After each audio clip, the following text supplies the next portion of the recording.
by my standards, worked 3/4 yesterday. Very impressive work.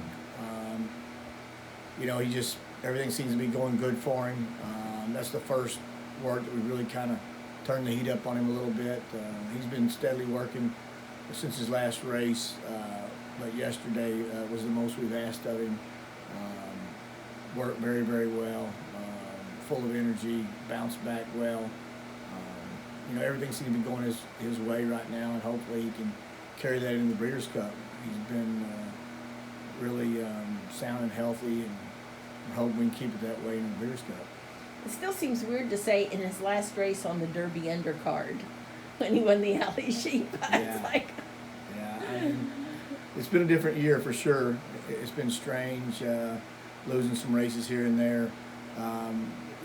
But we were fortunate to have that race here to keep him fresh, not having to do a lot of traveling. Obviously, there were some other important races around the country with higher gradings that we probably could have shipped to and been very tough in. But our ultimate goal was the Breeders' Cup. And we felt the best path to the Breeders' Cup, stay here, running the Ali Sheba, and point to the Breeders' Cup from there. So we felt like that was the way to keep him the freshest, pointing towards the Breeders' Cup.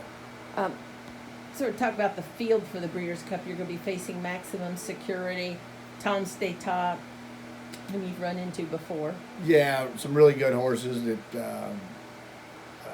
have beaten us. Tom's Day Top's beaten us here. I have the utmost respect for him. The Maximum Security, gosh, he hasn't done hardly anything wrong in his career.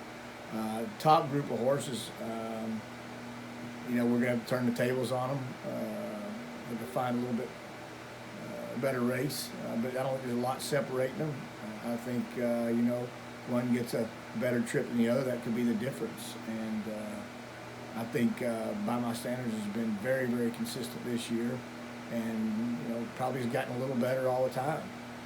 So we're just hoping he goes into that race and peaks, and that's his day. Well, and the fact that both Tom's Day Top and Maximum Security are coming off defeats just shows that they can, Tom's Day Top had that bad break in the yeah, I think race Tom's Day Top probably was the best horse that day. I think we could have won it if we'd have gotten away a little better, and I think if he'd have gotten away, he'd probably won it. So I think the biggest problem with him is, personally, is the distance, the timing between races might make it the most difficult for him to be in peak condition that day. That's the way they've run him, and training has been very effective. But it is going to be a long time in between races for him. Maximum Security, he's had a couple good races this year. He took a defeat last time. I think they don't think he really liked the track that well that day. It was a little bit deep for his liking, I believe. So I look for him to come back and throw a big race. You won a couple Breeders' Cup races, gosh, I guess almost a decade ago. Great run with her. We had bought her privately and had a few good years with her. Came into the Breeders' Cup pretty confident. The owners had to put up a $100,000 supplement actually to run her, so we had to have a little confidence. And worked out. We got the great trip. She wins, and we sell her a couple of days later for $1.1 million, $1.2 million to the Japanese. It was kind of a fairy tale ending. We had Chamberlain Bridge as well that year. Grass Sprinter. Hated the inside. Drew post one. I thought we were dead. He was able to get out in the turn and really exploded down the lane to win that. So that was good. So it's, these horses here are very, very good horses, and I feel like they have as good or better chance coming in the Breeders' Cup as those did as well.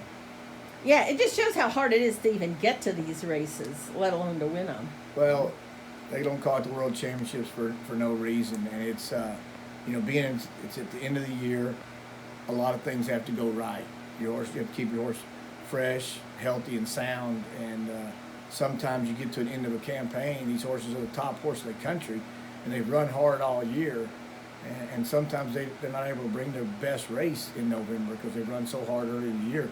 I think the pandemic has changed things a little bit this year. It's kept a lot more horses fresher for the end of the year. So I think you're going to really see some really good racing, really competitive fields because there's so many fresh horses still running at the top level at the end of the year, which a lot of times you see them kind of tail off.